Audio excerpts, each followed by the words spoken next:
Olá pessoal, bem-vindos de volta à Psicultura. Hoje nós daremos continuidade ao que nós estávamos discutindo sobre o metabolismo de peixes. Nós já falamos sobre carboidratos e também já falamos sobre lipídios. Então hoje nós falaremos sobre proteínas. Como vocês já podem ter observado, na verdade, essas duas aulas anteriores e essa aula de hoje, elas são um grande link entre as matérias de bioquímica, fisiologia e um pouco da nutrição animal. Na de hoje também um pouquinho de forragicultura, certo? A ideia dentro da disciplina de psicultura é que vocês compreendam como isso acontece no peixe, justamente porque é uma espécie de pouca expressão zootécnica, digamos assim. Então vocês precisam conhecer. Começando com uma introdução, vocês precisam entender que a alimentação é, de longe, o principal custo de produção em qualquer cultura zootécnica. Na bovinocultura, a alimentação é o mais caro, na avicultura, a alimentação é o mais caro, na suinocultura, a alimentação é o mais caro, certo? E quando nós falamos de alimentação, normalmente nós estamos falando de alimento concentrado para determinados animais, como é para os peixes. Nós estamos alimentando esses animais em forma de ração. E a ração ela pode ter as mais diferentes formas. Ela pode ser farelada, peletizada, extrusada ou não extrusada. Vocês já aprenderam que extrusada ou não extrusada basicamente é cozida, né? Para os peixes aí, portanto, o mais comum é vocês encontrarem ração peletizada, certo? Extrusada ou não extrusada, tanto faz. E a quantidade de proteínas para os peixes vai variar muito, de acordo principalmente com o hábito alimentar dos peixes, da espécie que você está alimentando. Animais carnívoros são mais dependentes de proteína, obviamente, portanto eles têm uma necessidade maior de porcentagem de proteína na ração, em torno aí até dos seus 56%. Já animais herbívoros ou onívoros podem ter uma exigência nutricional menor. E tudo isso aí, essa exigência nutricional, certo? Isso vai variar muito de acordo com a espécie que você está trabalhando, e a composição da dieta que você está elaborando vai variar não só com relação à espécie que você está trabalhando, mas também com a composição nutricional dos alimentos que você está fornecendo a esse animal. Bem, como a aula de hoje é proteína, vamos entender que a proteína é o maior custo na dieta, certo? Em quantidade, a proteína é o caro, certo? Nós não exportamos soja para a China. O que nós exportamos, na verdade, é nitrogênio, que vai compor proteína. Nós estamos exportando nitrogênio em forma de soja para a China poder alimentar seus porcos e produzir carne lá para ela, certo? Então, a proteína é o mais caro de uma ração. Claro que nós temos outros ingredientes que são muito caros também, mas que vão em menor quantidade, como, por exemplo, vitaminas e aminoácidos essenciais. Mas a proteína é o caro de uma ração, certo? E nós precisamos fornecer proteína ao animal, ao peixe, para que ele faça musculatura, para que ele cresça, para que ele produza carne. Então isso fica caro, certo? Aí eu tenho uma tabelinha que mostra aí preços, certo? Das diferentes farinhas e mostrando aí que isso é caro, certo? Aí farinha de minhoca, farinha de peixe aqui do Brasil, farinha de peixe do Chile, certo? Nós temos aí para os peixes ornamentais o custo é elevadíssimo se você fizer uma regra de 3 simples, tá? Então quanto mais proteína uma dieta conter, mais cara será essa dieta, certo? E por que é importante nutricionalmente proteína na dieta, certo? A proteína ela vai ser responsável aí pelo metabolismo, pelo crescimento e pelo desenvolvimento. Quando eu falo pelo metabolismo, certo? Vocês têm que entender que várias reações químicas ocorridas dentro do corpo do animal, elas são mediadas por enzimas. E o que são enzimas? Proteínas. Então a gente associa a proteína somente à musculatura, certo? Mas nós esquecemos que as funções vitais também são responsáveis, também ocorrem devido às proteínas, devido às enzimas, certo? Com relação à proteína aí na nutrição dos peixes especificamente, né? Eu acabei de dizer aí que nós precisamos de proteína na dieta dos animais para o metabolismo, para o crescimento e para o desenvolvimento. Para os peixes aqui, não existe uma exigência proteica daquela que você vai aí atrás de uma tabela e encontra a tabela. Nós estamos descobrindo como é que nós alimentamos os peixes, certo? Então ainda nós não temos tabelas de exigência proteica para todas as espécies de peixes que nós trabalhamos, certo? Então, para isso, nós temos que considerar alguns outros fatores, como por exemplo a espécie que nós estamos trabalhando, o hábito alimentar que nós estamos trabalhando, certo? Também a composição de aminoácidos nessa dieta que você está elaborando, a digestibilidade desses ingredientes, isso tudo você vai conseguir fechar um raciocínio daqui a pouquinho. Mas guarda aí que nós precisamos conhecer o peixe e o alimento, certo? E aí essa tabela aí mostra para vocês que, apesar de não haver uma tabela de exigência nutricional que mostra a quantidade de proteínas que cada espécie necessita, como vocês veem em nutrição animal, uma tabela onde mostra a quantidade de energia, de proteína, e de outros não é ingredientes que eu quero, nutrientes essenciais, certo? Nós ainda não temos em peixes, mas nós temos uma tabela que compara que a exigência média de peixes em proteína é o dobro de outros vertebrados. Enquanto aí um suíno, uma ave, uma vaca precisa em torno de 20% de proteína na sua dieta para conseguir se saciar nutricionalmente, um peixe precisa do dobro, 40%, certo? Então, como eu tinha começado a falar aí, a proteína ela tem várias funções dentro do organismo, certo? E eu falei que algumas delas são funções metabólicas. Aí estão alguns exemplos. Ela é responsável pela formação do colágeno e tecido conectivo, ela é responsável pela formação de fibrinogênio e também de imunoglobulinas, ela é responsável pelas enzimas, né?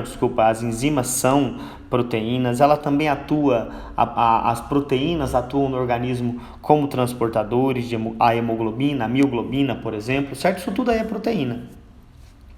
Mas ela também tem aquela função nobre que nós esperamos, que é a função de crescimento, de formação de fibra muscular. Então, crescimento e ganho de peso, certo?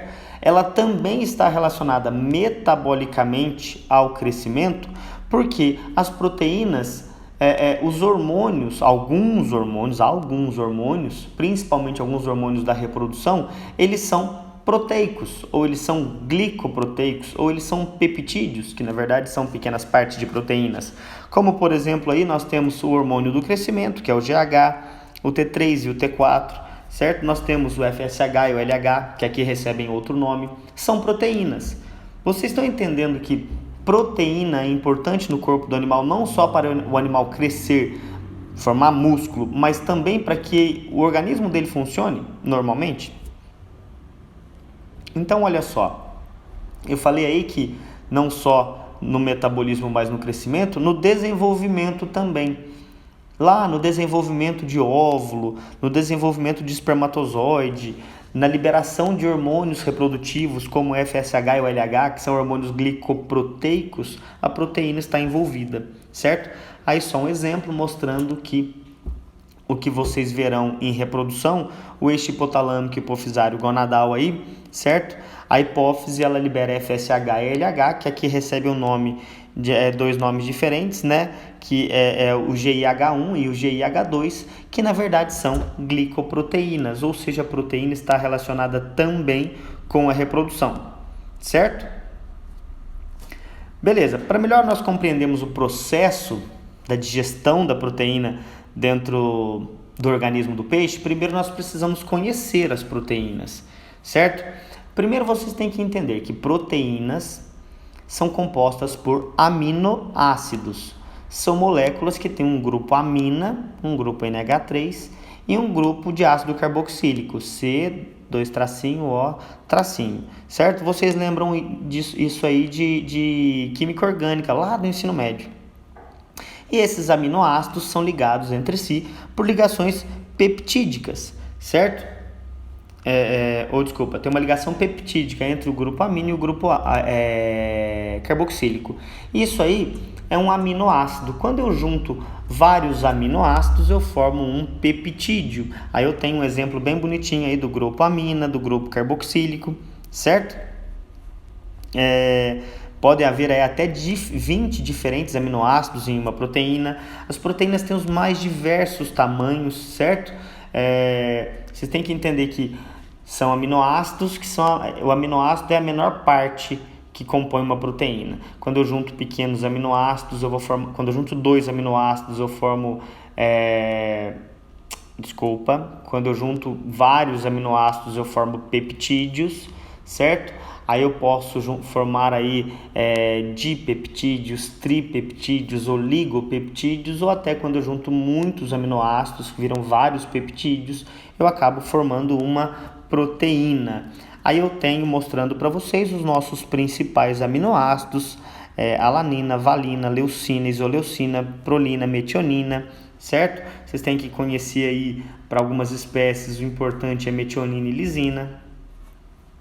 E as proteínas, elas têm as mais diversas formas. Elas podem ser proteínas que têm estrutura primária, que são simples, estrutura secundária um pouquinho enovelada, estrutura terciária um pouco mais complexa, e estrutura quaternária, que é uma estrutura totalmente complexa. O que acontece? Para você transformar uma estrutura complexa em uma estrutura simples, você precisa degradar as ligações peptídicas, certo? Então, normalmente com calor isso acontece. Meninas, certo? Quando vocês passam a chapinha no cabelo, ou quando vocês fazem um tratamento mais complexo daquele de relaxamento, a chapinha não, aquele relaxamento químico, vocês estão quebrando proteínas, ligações proteicas, certo? E transformando uma estrutura que era mais complexa em uma estrutura mais simples. É exatamente isso que acontece aqui. Olha só, vocês já conhecem as proteínas. Vamos entender como é que elas são digeridas dentro do peixe? Basicamente, elas são digeridas durante todo o trajeto no trato digestório, certo? E vão ser absorvidas ali no TGI, no intestino delgado. Aí mostrando para vocês que no estômago eu tenho a quebra das proteínas em peptídeos e no intestino eu tenho a quebra dos peptídeos em aminoácidos ou peptídeos menores que serão absorvidos. Quem é que faz a quebra das proteínas no estômago? O suco gástrico, certo? Claro que não só ele ali, existe um mecanismo mais complexo, veremos já já. O que compõe o suco gástrico? Água, sais inorgânicos, muco e o ácido clorídrico, certo? E também uma enzima proteolítica. Essa enzima é o pepsinogênio.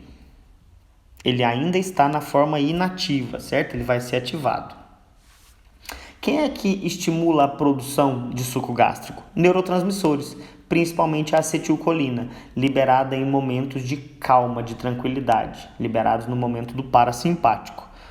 Esse acetilcolina estimula a produção de ácido clorídrico, o ácido clorídrico transforma o pepsinogênio em pepsina e essa pepsina é responsável por quebrar proteínas em peptídeos. Esses peptídeos vão até o intestino delgado e ali eles serão também quebrados para depois ser absorvidos, certo? Então no intestino, vamos falar aí da absorção deles. O que acontece? Ali no enterócito, o enterócito é aquela célula que compõe o intestino, enteros, intestino, certo? Esses enterócitos, eles produzem várias substâncias, né? Nós já vimos as carboxilases e as lipases, mas eles também produzem proteases e enteroquinases, e muco, bicarbonato, pancreosina, secretina, o zimogênio. Os enterócitos produzem várias substâncias. Basicamente, o que acontece? Ali, na hora que esses peptídeos chegam no intestino, certo? O pâncreas estimula... alguns hormônios estimulam pelo pâncreas a liberação de zimogênio. O zimogênio vai pegar o tripsinogênio, que foi produzido ali pelos enterócitos, certo? E a enteroquinase, também produzida ali nos enterócitos, vai transformar esse tripsinogênio em tripsina. E essa tripsina é o principal responsável por quebrar os peptídeos que estão ali no intestino em aminoácidos. Só que a tripsina também é responsável por ativar proelastases, quimiotripsinogênio e procarboxilases em elastase, quimiotripsina e carboxipeptidases, que também vão quebrar esses peptídeos, certo? E transformá-los em tripeptídeos, dipeptídeos ou em aminoácidos livres, que serão absorvidos. Entenderam o processo? Basicamente é o seguinte, a pepsina quebra a proteína em peptídeos e a tripsina quebra o peptídeo em aminoácido. Guardou isso aí? Esse é o mais importante. Só que nós temos um probleminha. O principal aí responsável pela digestão, né, pela quebra dos peptídeos em aminoácidos é a tripsina. E é ela quem vai ativar as outras substâncias para também atuarem. Só que dentro da alimentação nós temos alguns alimentos que têm bloqueadores de tripsina, como o farelo de soja, por exemplo. Um dos fatores antinutricionais do farelo de soja é que ele tem bloqueadores de tripsina. Ou seja, o bloqueador de tripsina não deixa a tripsina atuar, a tripsina consequentemente não consegue quebrar a proteína, o peptídeo, o aminoácido não é absorvido, portanto, né? Então, aquela proteína que você forneceu na ração, ela vai ser eliminada nas fezes.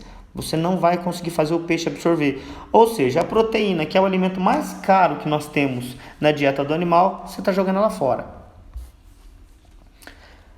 Então, basicamente, eu tenho um resumo de como é que os bloqueadores de tripsina agem. Eu acho que não precisamos focar nisso, nós só precisamos entender que eles são esses bloqueadores de tripsina são inativados com tratamento térmico. Por isso que a gente torra a soja, certo? O farelo de soja, para que seja inativado. Aí eu tenho mais um mecanismo aí mostrando como é que o tripsinogênio é transformado em tripsina e a tripsina como é que ela age ativando as outras substâncias. Acabamos de falar sobre isso. Esses bloqueadores de tripsina que eu acabei de dizer, eles estão presentes em todas as leguminosas, certo?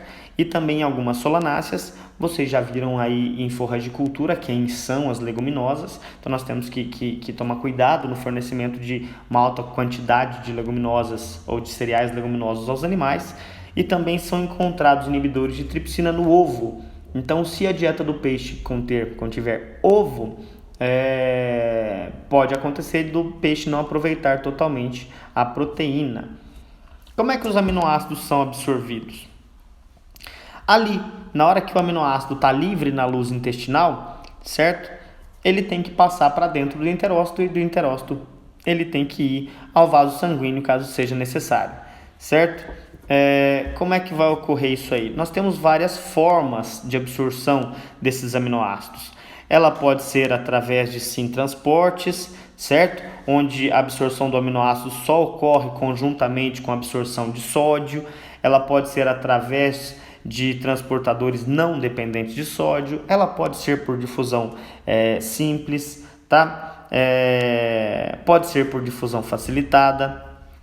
Nós temos as mais diferentes formas aí onde a proteína, o aminoácido, ele vai ser transportado ou carreado ou vai penetrar no enterócito. O mais importante normalmente são formas ativas, onde ocorre gasto de energia, certo?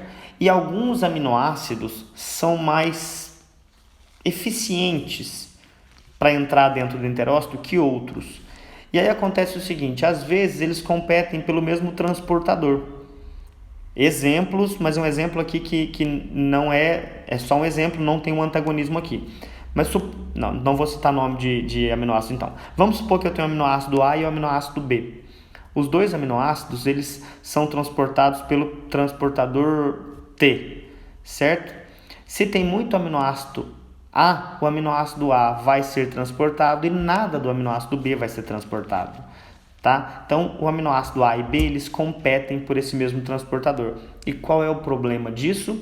É que muitas vezes pode acontecer de haver deficiência de determinados aminoácidos para o peixe porque tem excesso de outros aminoácidos.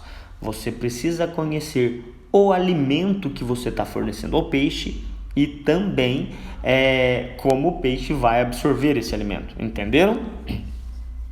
Então aí, esse é um mecanismo de antagonismo que eu falei, né? Nós temos fatores primários, onde a especificidade do transportador aí diretamente vai influenciar em qual aminoácido vai ser carreado, né? E nós temos fatores secundários, que estão relacionados à solubilidade, ao peso molecular e à concentração do aminoácido disponível. Isso nos leva a um conceito de proteína ideal. Vou até ler porque é importante. É a proteína composta por um perfil de aminoácidos capaz de prover, sem excesso ou falta, os requerimentos de todos os aminoácidos necessários para a manutenção do animal e a máxima deposição proteica, proporcionando a absorção completa dos aminoácidos pelas células epiteliais sem disputa pelos sítios de absorção. O que eu quis dizer com isso aí? Que a quantidade ideal de proteína é aquela que você vai fornecer vários aminoácidos e nenhum vai atrapalhar a absorção do outro. Tá? Exigências proteicas em relação de energia e proteína. Bem, a necessidade, ou a maior necessidade de proteína dos peixes, principalmente dos peixes carnívoros, tá? Ela vai estar relacionada a vários fatores fisiológicos dos peixes, principalmente aqui dos peixes carnívoros. Principalmente, o que acontece? Os peixes, dependendo da espécie, por exemplo, aí, os carnívoros, eles utilizam os aminoácidos como fonte de energia, porque eles têm baixa capacidade de utilização de carboidratos. Então, se eles utilizam a proteína como fonte de energia, eles precisam de maior proteína na dieta, certo? Então, a quantidade de proteínas necessária ao peixe vai depender da sua espécie. Espécies carnívoras precisam de mais proteína na dieta. Por quê? Porque os peixes carnívoros não conseguem absorver tão bem a energia advinda de carboidratos, portanto, utilizam aminoácidos como fonte de energia, tá? Bem, uma coisa que vocês precisam entender é que dentro do que nós estamos estudando aqui de proteína, nós precisamos entender sobre o ciclo da ureia. A ureia, ela está dentro do organismo de todos os animais que lidam com nitrogênios, lidam com proteína na dieta, certo? O produto da quebra de proteínas é o nitrogênio, e esse nitrogênio ele vai ser conjugado em forma aí de ureia, de amônia ou de ácido úrico. As aves conjugam em forma de ácido úrico, que precisa de menor quantidade de água para ser eliminado. Nós, seres humanos e os outros mamíferos, conjugamos a ureia em forma de ureia.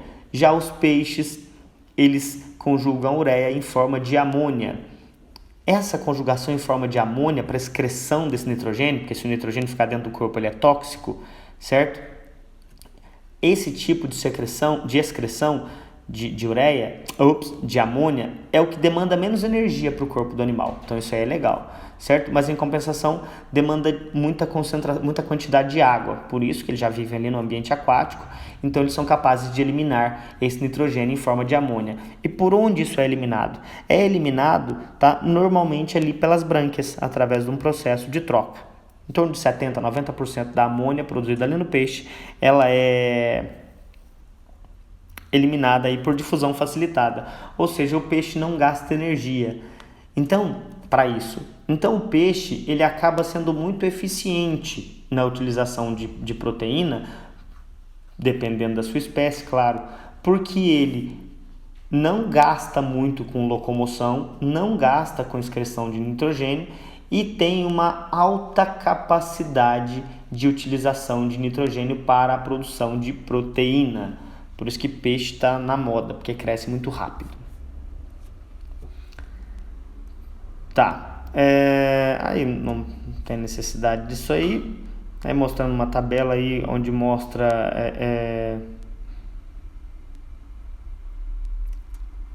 a utilização de proteína e de energia, também não precisamos nos preocupar. Essa tabela aí já é importante para a gente.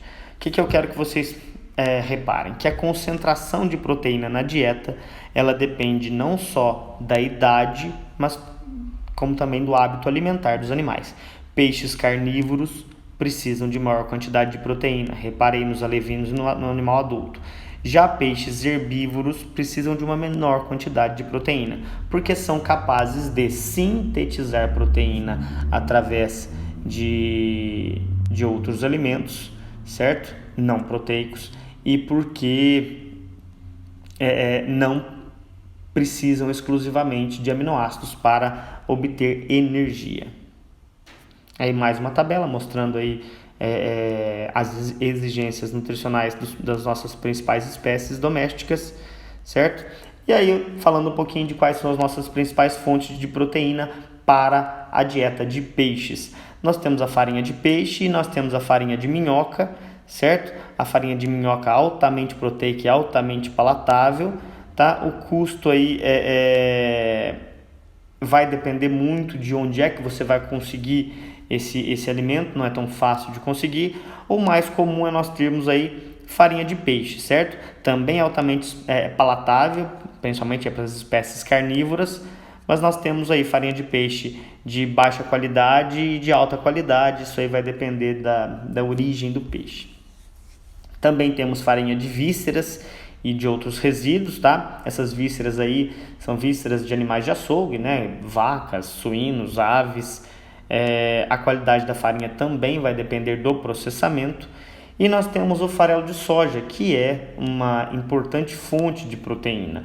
Porém, para os peixes é necessário um tratamento térmico, assim como para outras espécies, porque tem inibidores de tripsina, tá? A proteína, apesar de ser de alta qualidade, precisa aí de um tratamento térmico e precisa de uma pequena necessidade de ajustes em alguns aminoácidos, porque ela tem deficiência em uns aminoácidos e sobra em outros. Apesar de ser de baixo custo, o farelo de soja, ela é menos palatável do que para as espécies carnívoras do que essas outras proteínas que eu citei, origens proteicas que eu citei aí, porque essas outras são animais. É isso, pessoal. Obrigado.